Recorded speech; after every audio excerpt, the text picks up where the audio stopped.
Ang dami ng bunga ng puno ng bangkal at sobrang bango pa ng bunga niya.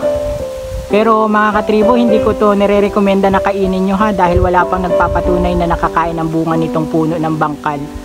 Pero sobrang ganda ng mga bunga niya, bilog na bilog, tapos parang may mga siya, may mga korona sa gilid ng bunga niya. Ayan So, bali yung bunga nga niya ay hawig sa isang logo ng virus dahil may mga corona nga ito sa gilid niya. So, bali ito nga palang mga puno ng bangkal ay tumutubo ito sa mga matutubig na lugar tulad ng mga tabing sapa o mga ilog na nagsisilbing protection din sa mga ilog ang mga ugat nito at nagiging tirahan din ng mga isda. So, yun, ang galing talaga ng kalikasan tulad ng tao, may kanya-kanya din silang role sa mundo. Thank you for watching!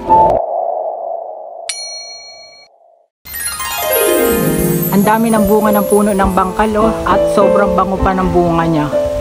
Pero mga katribo, hindi ko to